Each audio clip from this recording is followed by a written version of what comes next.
I pray that out of his glorious riches he would strengthen you. Dun, dun, dun. All God's holy people. All God's holy people. Because... Hey there, welcome to Joyful Noise Learning. I'm Ashley, if you are new here, and I love to share with you my 4 favorite resources for how we do Bible. Thanks so much for joining me today. I am so thankful to be on this collaboration with some other wonderful homeschool YouTube mamas. We have been invited by Sarah at Rolling with the Rouses to talk about how we do Bible in our homeschool. And I love that she wanted us to share about that, because doing Bible, teaching the word, is like my favorite thing about homeschool. It's probably my top reason that I chose to homeschool, was to be able to give my kids a biblically based education. In this collab here, you're going to get lots of different perspectives on how other moms do Bible in their homeschool. So if you're new to my YouTube channel, I love to talk about Christian-based homeschool, Charlotte Mason-inspired homeschool, and affordable homeschool resources. So if you're into that, be sure to subscribe and hit the like button, and I will be happy to share more homeschooling tips with you. I brought 3 of my favorite books right here that we're going to talk about, and then I have another resource that's online that I'll tell you about, but let's start with the one that's on top. So the Jesus Storybook Bible.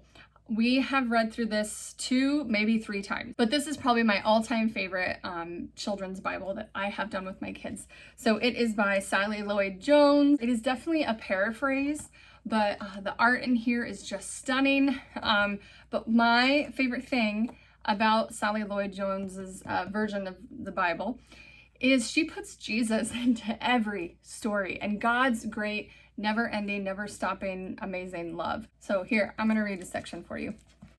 As they sat there on the mountaintop, watching the embers of the fire die in the cool night air, the stars above them sparkling in the velvet sky, God helped Abraham and Isaac understand something.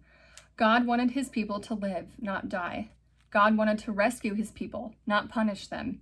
But they must trust him. One day, someone will be born into your family, God promised them, and he will bring happiness to the whole world. God was getting ready to give the whole world a wonderful present. It would be God's way to tell his people, I love you. Many years later, another son would climb another hill, carry wood on his back. Like Isaac, he would trust his father and do what his father asked. He wouldn't struggle or run away. Who was he? God's son, his only son, the son he loved, the Lamb of God. Isn't that so good? Oh my gosh, so good. That just one pass. Every time I read, I cry. I'll tell you, every time I read it. So this is one of my favorite Bible story resources for my kids. Another resource we use, this is the one we just used this last year, was this Bible. It's called the Read and Learn Bible, Stories from the Old and New Testament. I had never really seen it before. I can't remember who originally suggested it to me. What's unique about this one? The pictures are fine. It's great visuals, pretty neat pictures here. But what I liked about this was 2 things. One is that it takes scripture basically directly from the word, and that it doesn't dumb it down or change it or anything, kind of like Sally does. Sally kind of changes it a little bit, but this one isn't changed at all. You can go and find these actual words in the regular Bible. I loved that it was just taken straight from scripture, and it was just put in a way that the kids can understand it simply. It was I would say a simple version of the Bible. The other thing I liked was the historical context and the cultural context and the geography tips that it gave. And like, you wouldn't even know that those things were in there, but it's these little boxes here. And it gives you a quick cultural context. It gives you geography. It would tell you like, oh, when Jesus was walking to Bethany, Bethany was across the way from Galilee. You know, things like that. And some of those things you wouldn't necessarily read to like a 3 or 4-year-old, but your 5, your 6, your 7, 8, 9-year-olds, that was super helpful. And I would read that every time we would read a story. So I really liked the Read and Learn Bible. Yeah, I really liked this one. And another resource we have used in the past, it was included in our curriculum for the Playful Pioneers. It was what was recommended for her for that year for Bible, is called the Ology. And I loved this little thing. This is really cool. I know we're going to be using this for years to come. But the way this one works is it covers basically theological things. So For example, the Ology of sin. It talks about where sin came from. It talks about the theology of Jesus. It talks about the theology of the Holy Spirit. It talks about creation and our origin, all those things that you would cover in like a Sunday school class. But it's written in a way, again, that the kids can understand it. It's got great art all over it.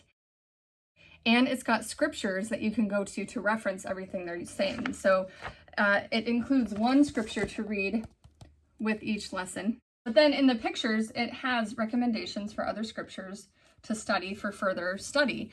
And what I loved about this book was it sparked some great conversations with my kids. We covered some really neat topics, and that was really exciting to talk about forgiveness and sin and who Jesus is and who we are, all those great things that we need to go over with our kids. It was especially great for my oldest daughter. She was about 7 or 8 when we went through this book. My middle son was about 5 when we did it, and my youngest was just a toddler, so he doesn't remember, but I'm sure they learned something from it. But because they were so young when we did it, I'm definitely going to be going over this again in the near future. And then the last resource I love to use is amazing, is the Bible Project. They are a YouTube channel. They have a podcast. They have so much. And their main audience is adults, I would say. They even have a theology class. No, they even have like free Bible classes now and Hebrew classes like that you would get if you went to a seminary. It's pretty amazing. Great resources. But I love that their videos can be shown to kids as well. It's great for families. Some of the content is a little bit beyond what your children would be, but you would just have to go video by video and see if that would be appropriate for them or not. But overall, they do some great overview videos for each book of the Bible. And what I did this last year was, as we read through our Read and Learn Bible, whatever story we got to, whatever book of the Bible that it corresponded with in the Bible, I would show the kids the overview video from the Bible Project. So Jonah, we watched the video for Jonah. Or when we were studying Ruth, we watched the video for the book of Ruth. In the New Testament, we kind of did a series on Luke and Acts, the videos that the Bible Project has. But my kids overall loved it. Sometimes they were a little bit over their heads, like I said. I enjoyed it for myself. It was a really great refresher for me, and I learned a lot as well.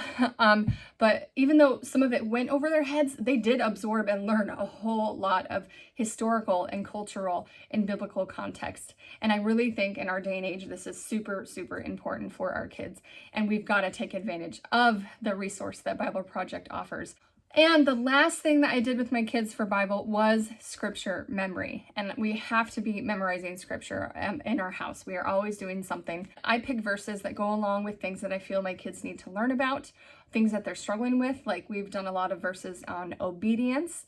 We've done scriptures on being grateful and thankful. We've done scriptures on contentment. We have done scriptures on being kind, and we've done scriptures on not being selfish. So I basically, at the beginning of my school year, sit down and write down all those issues that I think my kids need to learn and to grow in. And then I pick the scriptures I know that they need to study and to memorize.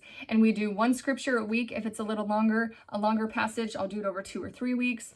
But every week we learn a new scripture, and my kids have learned so many Bible verses now. It's been so amazing. My favorite resource for that is using YouTube, and I type in the scripture, either passage or some of the words from the scripture, and look for a song. And I can share with you my YouTube playlist that I have already for Bible memory songs that we did this last year. And I save it in a playlist on YouTube, and I pull it up. I pull up the song every morning when we do Bible time, and we listen and we sing and learn the song. So I love doing scripture through songs and through music. A few more resources. Sorry, too many resources. Here, I'll go a little faster. We're almost there. Okay, a few more resources for learning scriptures to song are 2 things. You got to remember Seed Family Worship. Seed's Family Worship is one of my favorite music people that create scripture to song. They're awesome. You can find them on YouTube, but you can also buy their albums online as well. And then you're going to want to look at Sing the Bible by Slugs and Bugs from Randall Goodgame. So that's Randall Goodgame and Slugs and Bugs presents Sing the Bible. He started just taking scripture and putting it to song, and his songs are so fun. So fun, guys. I just want to like start singing and dancing. Because we know how wide and long and high and deep, high and long and high and deep, how wide and long and high and deep is the love of Christ. Sing the Bible and Seeds Family Worship are my favorite music scripture songs. So how do I plan this? Great question. I put it on a piece of paper. I created a space for my kids. We do Bible first every day. We do it during breakfast because if you have little kids, while they're eating, they can stay busy and you can talk to them and they listen. But it's either right after breakfast or during breakfast if I'm ready in time. But I decide on, we know which book we're reading. So whichever Bible book we're reading, we know which Bible scripture verse we're doing, and we know what hymn we're singing. And then we do it, and then we know which Bible project video we're watching, and then that's it. And then we do it, and it takes about. I made my own spreadsheet basically, and I like to put in which hymn we're doing for the month, and that goes along with Bible time. We do Happy Hymnody, and they do a hymn every month. So our scripture memory verse is weekly, and our hymn is monthly. So we have our hymn, and then after we sing our hymn, we say our memory verse. And again, it takes just a few minutes, or we listen to the song, and then we read our Bible story all together. And I just go straight through whichever Bible we're using. And then if it has a video on Bible Project, then I show them the video. That is how we do Bible in our house. Thank you so much for watching. I'm glad you're here. Be sure to check out the other videos in the playlist in the description box below, and check out Sarah at the Rolling Rouses for sure. She's a great homeschooling mama. She's got a fire and a passion for the Lord, and I love watching her videos. In my description box, I've also got some great resources for new homeschooling moms and homeschooling families, so be sure to check that out as well. And I hope you guys have a great day, and I'll see you next time.